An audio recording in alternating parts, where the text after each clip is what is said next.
Hey, what's going on, everybody? Welcome back to Screen Sanctum. I'm Steve, and today I'm going to react to Season 1, Episode 9, the penultimate episode of Season 1 for Atlanta, titled Juneteenth. And this sounds like, by the title of the episode, to be a really serious episode because, for people who don't know, Juneteenth is the significance is it's the emancipation of slaves in the United States. I'm not going to go too more into it because I don't want to, again, speak on stuff I'm not super knowledgeable about. But that is a big day in the African American community. So I'm expecting this episode to either take place on that day, to have something to do with the celebration of Juneteenth. I'm really not expecting this to be one of their comedy episodes. So I have it pulled up, so let's get into it right now in 3, 2, 1, go.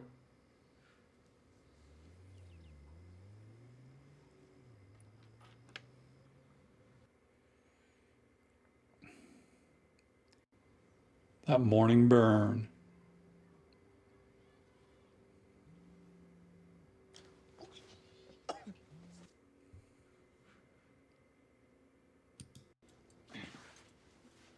Uh-oh.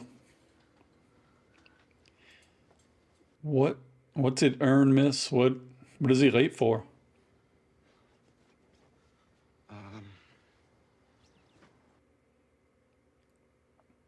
No. That's not Vanessa.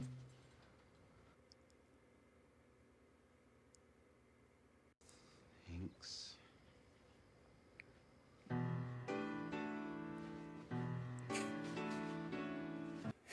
Gentleman thanked her. There she is. Wait a second, did she? Oh, she picked him up from there? Are you high? Not really.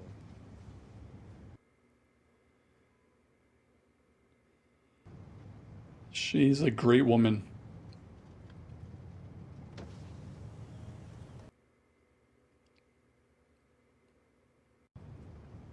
I have to put it up my hair.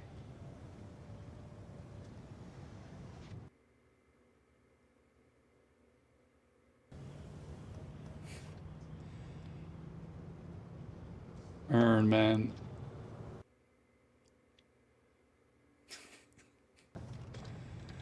Leave it.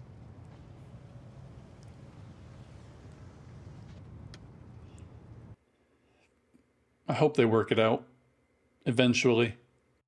Monica's really good for me. She knows people and they're all gonna be there.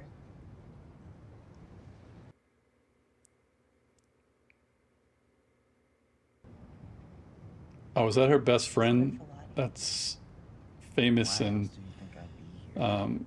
dates the football player. Damn.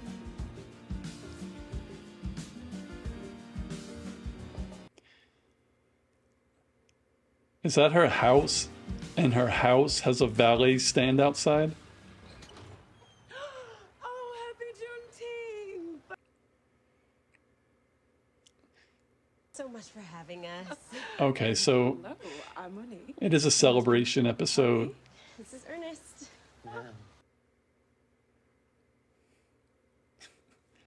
they up for auction after the party, or? So, to the left, we have the bar. Upstairs, downstairs, many, many bathrooms. And where is Craig? Happy Freedom Day! Oh boy. You're familiar. Cherokee? No, just black.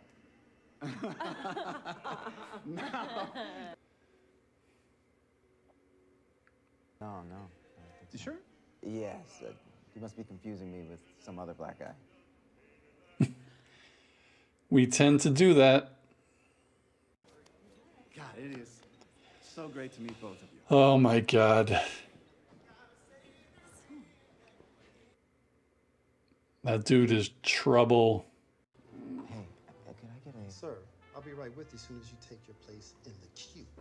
The line? I know what a cue is. Jesus Christ.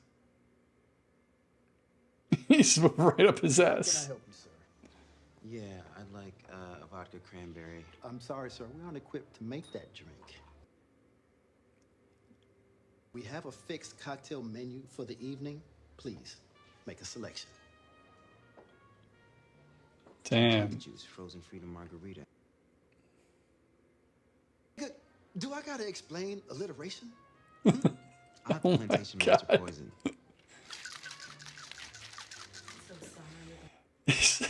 Eggnog, it's June.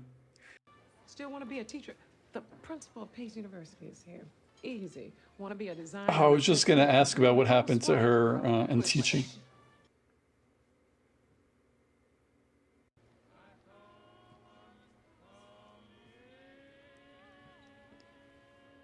Wonder if the whole episode is going to take place here.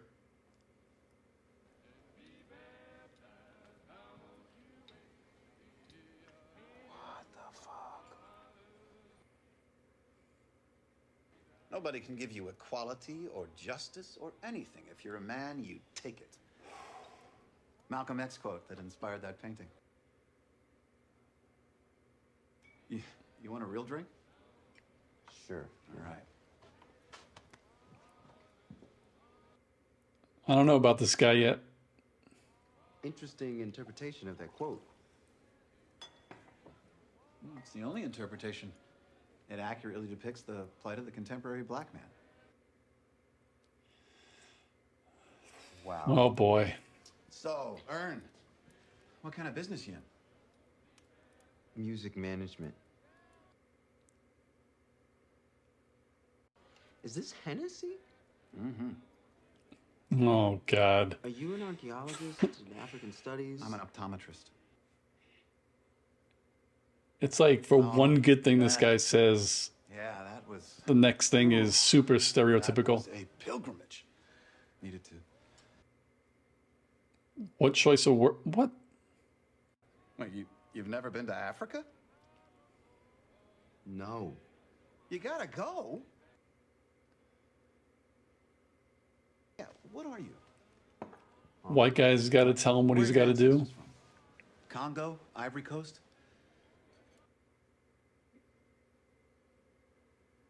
This spooky thing called slavery happened, and my entire ethnic identity was erased.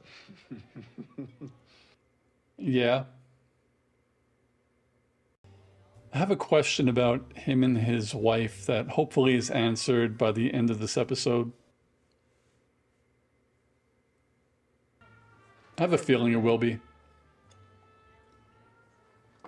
You sure you want to stay here the whole time? Are these slave ships? Do you think that I am happy here having to prostitute myself for an opportunity? Damn, Do you Ern. think that I'm happy that I need you here in order to do that? Maybe. I wish she was happy. Can we, for once, just pretend that we aren't who we are? I mean, because we both know that you're good at pretending.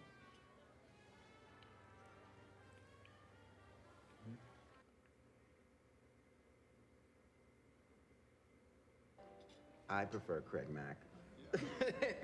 if you're gonna ask. I have to say this. You remind me of a character in my new play. Well, as I always say, you have to laugh to keep from crying. Yeah, she always says that. Well, we're going up at the Rialto next month. Gangbangers hold Oh, a gangster, shit. a drug dealer, and a pregnant teen hostage. She's in the chugging middle that of drink. Hurricane Katrina. The quality of theater theater is is just just not it's just there not there. anymore. It's just not there. Well, let me tell you something. They're so good on screen together. Art. Amen. Come. We have to.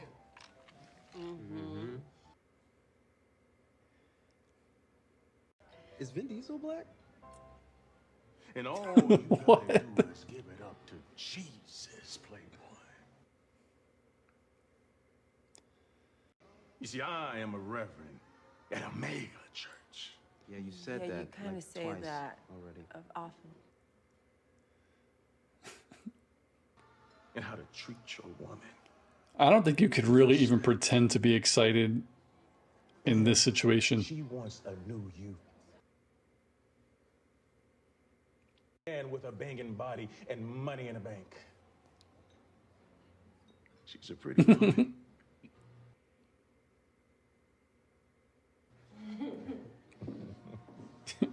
She's so wasted. What was your name?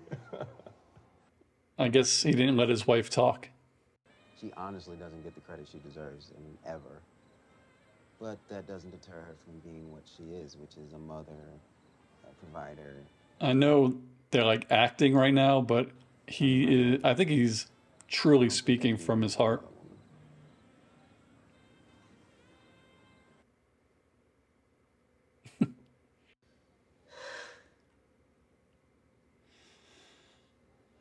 Sometimes you got to do what you got to do to get ahead, but it's hard.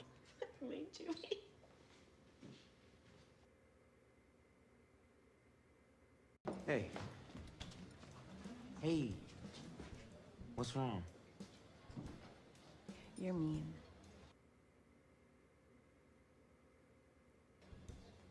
Don't be. I'm getting drunk. What's she mad at him for? You don't think I know how crazy my husband is? This whole black people as a hobby shit. Slam poetry. All right, so my question was answered. This is what I was wondering. Your grandmother, she was cooking her collard greens wrong. I figured she was just putting up with Girl, it. you married him. I like Craig. But I love my money. That's the gambit. It's redundant to be both black and sorry in the world. It's kind of like that. That's from For Color Girls. Oh. Yeah, I was going to say, I highly doubt he thought that up himself. Is a ghost. I am a man. But Jim He's fucking doing spoken word. is haunting me.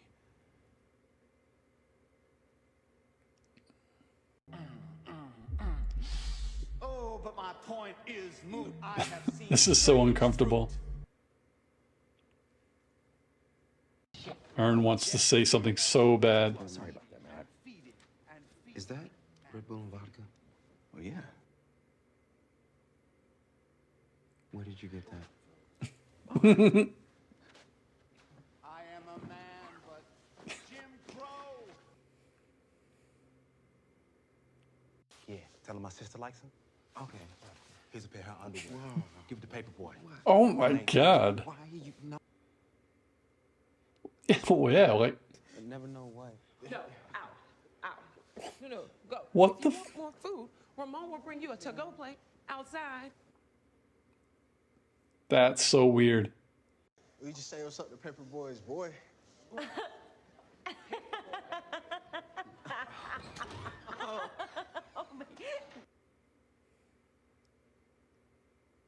Honey, Ern is Paperboy's manager. Oh, sorry, a very, very talented young rapper. Yes, I manage rap. There is nothing wrong with earning money doing something with rap. It's, you know, he's my cousin. He's family. Yeah, honey, you're missing the point. It's not about money. This is bigger than money. Paperboy is underground. For you, I mean, since the shooting, your pictures were everywhere. Oh shit. Shooting? That's not good. Are you Ern? No, I wasn't planning on it. I'm kidding. Every decent person has at least one trifling thug in the family. She puts on a good act around him, but she got that money, man. Nah, I'm sorry. This is whack. This is whack. Stunning on me about my culture. Like, I'm not gonna go back to Africa and find my roots because, you know what? I'm fucking broke, dude. At it and stop being so likable. Stop being so likable. Like, and don't be like, I understand because you don't understand. We'd love to see you soon. Thank you very much for coming. Good night. Happy Juneteenth.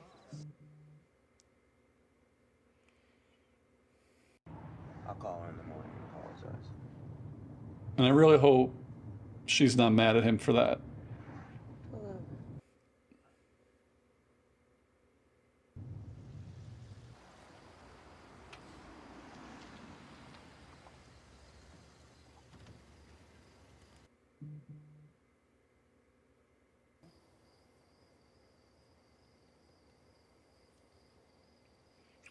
Ooh, I wasn't expecting this, but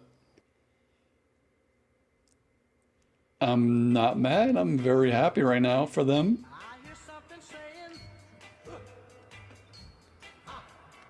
I mean, for standing up for himself, he stood up for her as well.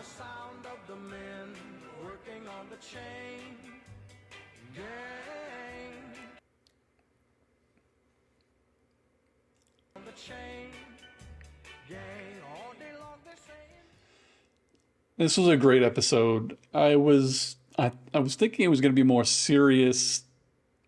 Let me rephrase that. I was thinking there would be less comedy in this episode because Juneteenth is a very serious date in history. But Atlanta always does a good job of still throwing in some comedy there because this was still a very important episode and it was really funny. And it shows a lot of things that go on, like all of these episodes do. And I don't think I'm going to talk much about this one. I'm just going to watch this episode, appreciate it, and let it breathe because I can't speak on the culture. I can't speak on Juneteenth. I can't speak on what it means to African Americans and Black people in this country. But this happens. Like, there are white people like that. And it's like, it seems like they half get it. They feel like they get it too much. Like, he was problematic, giving him Hennessy, just assuming that, even though he knew a lot about the culture, but it's always going that one step extra for some people where it's like, okay, looking at this one episode, you could probably say he's not racist or prejudiced. He's just he thinks he's overly knowledgeable and he knows a lot more than he should. And that's still problematic. But in the context of this episode, it's harmless. It's just annoying. And you could see by the way Ern reacts at the end, he's fed up with it. Like, the guy is super nice and likable, but he thinks he knows everything when it comes to a culture that he doesn't know really anything about. He hasn't lived it. And the question I had about his wife in the beginning, because she was acting quote unquote normal, was, is she truly there? Like, I was like, how does she put up with this? So I was just assuming it's for the money. And at the end, we find out that she is with him for the money and the big house and the cars, which, it's not something to shame someone about. You got to do you. You have to do what you have to do to survive, and not everyone can do that. So she's obviously fine with it. She has no problems with how her husband acts. And in the grand scheme of things, I feel like he's more annoying than anything, and she could put up with it. Like, okay, I'll pretend for a little while, but I'm financially stable. Vanessa, on the other hand, she is a different type of woman just by these first line episodes. She is hardworking. She does love her kid. She has integrity, and she works for everything that she has. Like, she lost her job, and for anyone who's lost their job, they'd probably say, I would do anything, for something. And she got to that party to see what it was all about, but you could tell it's not for her. She wouldn't be able to live that life. And I'm not saying that Ern is the one for her, even though I hope Ern is the one for her. But as I said during the episode, even though they were acting, I think Ern was speaking from his heart. Like, everything he said was true. She is hardworking. She is smarter than him. She does more than him. She raises the family. Like, that was all true, under the guise of he was pretending. And then I really appreciated at the very, very end that Ern spoke up for himself and told the truth about the party. And a lot of people like to quiet people down and say you shouldn't have spoke up for yourself. But I think he was right to do it there. He was frustrated. He didn't like where it was going. I know in the grand scheme of things, it could have sabotaged Vanessa's chances. But ultimately, I don't think at that point of the episode, at the end of the night, that Vanessa really wanted to kind of sell herself out for a job. Yeah, she would probably like to be financially secure like everyone, but I feel like love is more important, and a connection is more important with her. And I really think she appreciated that Ern not only stood up for himself, but inadvertently, stood up for her as well. And that's all I'm really going to say about this episode. It was a really good one. And I'm looking forward to this the season finale next week, episode 10, to see how season 1 wraps up. And then we have 3 more seasons after that. So I really can't wait to continue with this. If I wasn't watching this every week, once a week, I would probably have already binged it. It's that good. Not that that's anything new. Everyone who watches the show never has anything bad to say about it, because this is well written, well acted. It's a great show. So with that being said, let me know what you guys thought of season 1, episode 9, Juneteenth. Let me know what you thought of my my reaction and my review of the episode, my thoughts. As I said, I wasn't trying to get too in-depth with content that I am not familiar with. So if you watch this and I said something wrong or out of place, just let me know, correct me, because that's what living is all about, living and learning. But I can't wait to see what we have for episode 10. So like and subscribe and hit the notification bell. And again, if you're on Twitter, Instagram, or Hive, come find me at Screen Sanctum, and I'll see you in the next video. Peace, guys.